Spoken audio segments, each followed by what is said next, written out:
André Barbeau donna le 25 octobre 1960 une conférence dans le cadre des réunions du Centre international d'astrologie, auquel je participerai à partir des années 67, je crois, sous le titre 1961. Nous étions le 25 octobre 60. Je sais que je n'avais pas assisté à cette conférence, je n'avais pas encore 13 ans. Et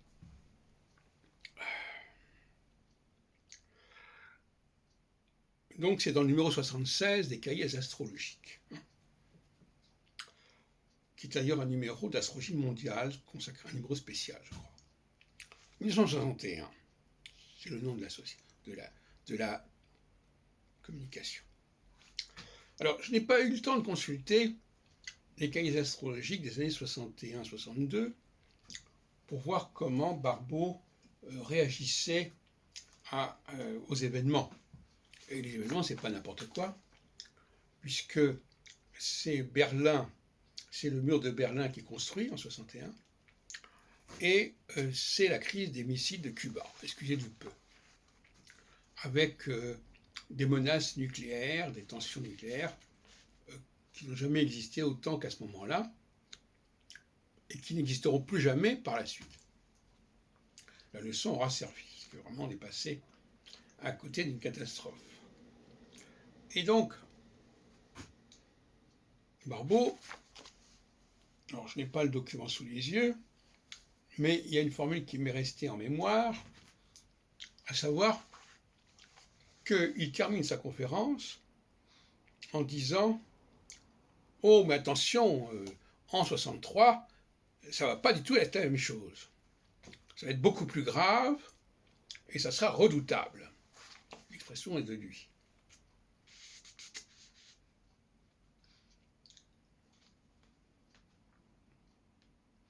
Alors, il note d'ailleurs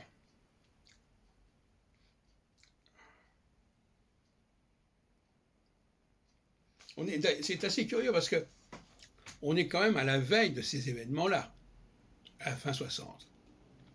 C'est pas une projection à 36 ans à l'avance comme quand il dit qu'il a prévu l'année 89,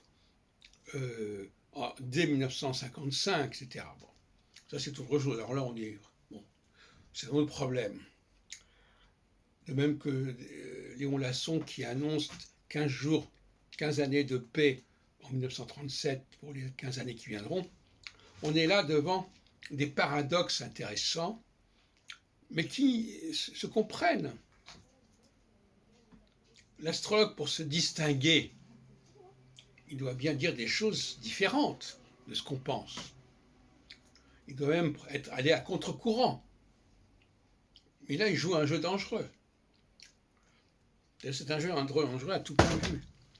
Soit on suit le courant, comme lorsqu'André Barbeau parie sur la victoire du communisme et de la Russie dans les années 60, alors qu'il y avait déjà des éléments qui allaient dans ce sens-là. Donc là, il suit le courant, mais dans le cas de ce qui se passera en 61-62, alors est-ce que fin 60, on avait déjà des craintes à ce sujet? Moi, il faudrait relire la presse de l'époque. Mais tout de même, à quelques mois des événements de Berlin et à un an des événements de Cuba, on devait quand même pouvoir capter un certain climat. Eh bien non. Barbeau, lui, il joue l'optimisme, il dit il n'y a rien à déclarer, il n'y a pas de configuration majeure, et c'est exact. Les années 1960-61 ne sont marquées par aucune conjonction entre les planètes transsaturniennes, Uranus, Neptune et Pluton. Il y a une malheureuse conjonction Jupiter-Saturne en 61. C'est tout. Et donc, comparé à d'autres moments où il y a beaucoup plus de choses, l'indice de concentration planétaire en 61, il est quand même très médiocre. hein, puisqu'il n'y a pas toutes ces conjonctions de conjonctions, si on peut dire. Et donc, c'est une épine dans le pied pour Barbault, cette histoire. Ça va lui pourrir la vie pour longtemps. Parce que la seule solution, c'est ce que j'ai appelé la falsification de l'histoire. C'est-à-dire proposer une lecture des événements qui correspondent au modèle astrologique, à son modèle astrologique, mais qui est en divorce avec les observations qu'on peut faire à la fois sur le moment et à la fois des décennies plus tard. C'est ça aussi le problème. La gravité n'est pas tellement l'échec prévisionnel, c'est de ne pas reconnaître cet échec, et pour ne pas le reconnaître, de falsifier le cours des événements.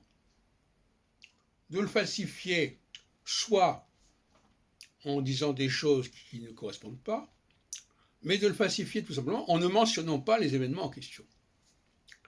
Et vous verrez que dans les ouvrages d'astrologie qu'on peut connaître, on ne mentionne pas carrément, quasiment, les événements de Berlin et de Cuba de 61-62. Et même dans l'ouvrage paru en 63, la crise mondiale, donc au lendemain même de ces événements, Barbault n'en parle quasiment pas. Parce que c'est inaudible. Parce qu'il n'y a pas la structure conjonctionnelle dont il a besoin pour pouvoir en parler. Et par conséquent, lui, son intérêt, c'est de valider les configurations qui existent, qui sont importantes pour lui. Et d'oublier, de négliger tous les événements qui ne correspondent pas à ces configurations.